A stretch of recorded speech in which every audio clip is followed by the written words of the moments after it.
গত ২৮শে ফেব্রুয়ারি পশ্চিমবঙ্গে ভোটার তালিকার বিশেষ নিবিড় সংশোধনী বা এসআইআর তালিকা প্রকাশিত হয়েছে। চূড়ান্ত ভোটার তালিকা থেকে বাদ গিয়েছে ৬৩ লক্ষেরও বেশি ভোটারের নাম। বিচারাধীন বা আন্ডার অ্যাডজুডিকেশনে আছেন আরও ৬০ লক্ষেরও বেশি ভোটার। কমিশন সূত্রে খবর, মঙ্গলবার পর্যন্ত প্রায় ২১ লক্ষ ভোটারের নথি যাচাই সম্পন্ন হয়েছে। এই সপ্তাহের মধ্যেই সেই সাপ্লিমেন্টারি তালিকা প্রকাশ করা হবে। যাদের নাম বাদ গিয়েছে তাদেরও তালিকা প্রকাশ করা হবে। কমিশনের আশা, এই মাসের মধ্যেই বিচারাধীনের তালিকা সম্পূর্ণ নিষ্পত্তি করা সম্ভবপর হবে। নমস্কার বন্ধু, আপনাদের সাথে আমি অনিমেষ। আপনারা এখন দেখছেন কুন্ডু টেলিকম ইউটিউব চ্যানেল। চলুন শুরু করা যাক আজকের আপডেটটি।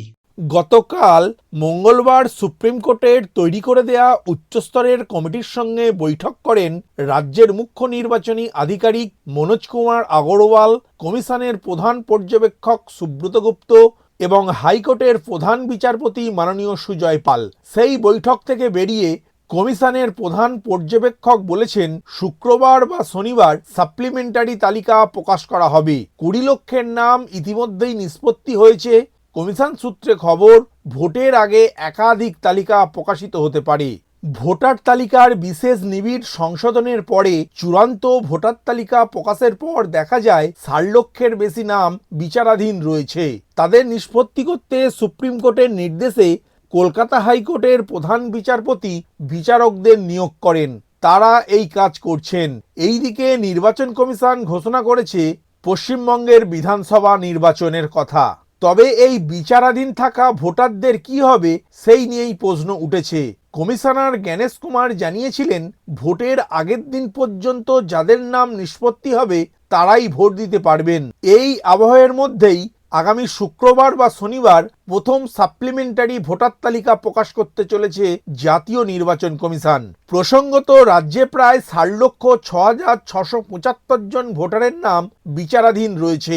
কমিশন সূত্রে খবর, এখনো পর্যন্ত ২১ লক্ষের তথ্য যাচাই সম্পন্ন হয়েছে। তবে ২০ লক্ষের নাম প্রকাশ করা হবে প্রথম সাপ্লিমেন্টারি তালিকায়। বিবেচনাধীন রয়েছেন যারা, তাদের কারোর নাম ওই সাপ্লিমেন্টারি তালিকা থেকে বাদ গেলে তারা বিশেষ ট্রাইব্যুনালে আপিল করতে পারবেন। চলতি সপ্তাহে সিদ্ধান্ত নেওয়া হতে পারে সেই বিষয়ে। তবে যতক্ষণ পর্যন্ত সাপ্লিমেন্টারি ভোটার তালিকা প্রকাশিত না হচ্ছে ততক্ষণ পর্যন্ত ক্ষতিগ্রস্ত ভোটাররা তাদের অবস্থান নির্ধারণ করতে পারছেন না। তার ফলস্বরূপ ট্রাইব্যুনালে যাওয়ার পরবর্তী পদ্ধতিগত পদক্ষেপও নিতে পারছেন না। সুপ্রিম কোর্ট ভোটারদের যে প্রতিকার দিয়েছে সেই সুবিধা থেকে ভোটারদের বঞ্চিত করছে নির্বাচন কমিশন। ২৮শে ফেব্রুয়ারি যে তালিকা প্রকাশিত হয়েছিল সেখানে ৭,৪,৫৯,২৯৪ জন ভোটারের নাম প্রকাশ করা হয়েছিল।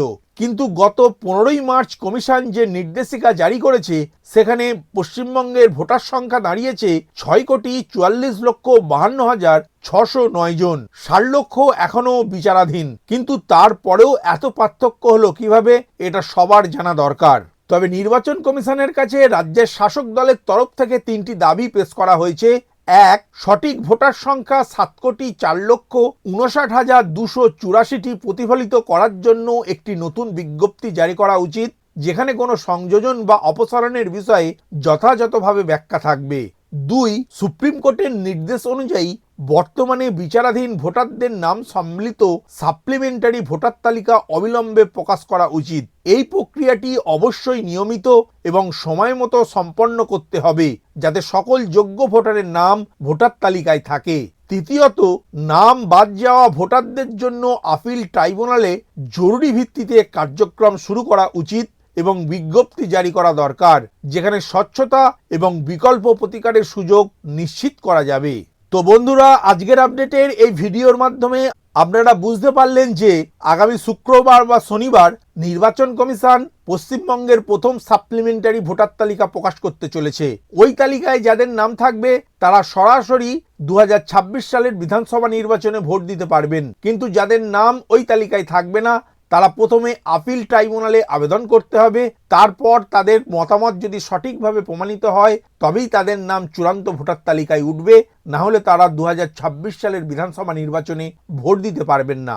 নমস্কার বন্ধু, আপনাদের সাথে আমি অনিমেষ। আপনারা এখন দেখছেন কুন্ডু টেলিকম ইউটিউব চ্যানেল। চলুন শুরু করা যাক আজকের আপডেটটি।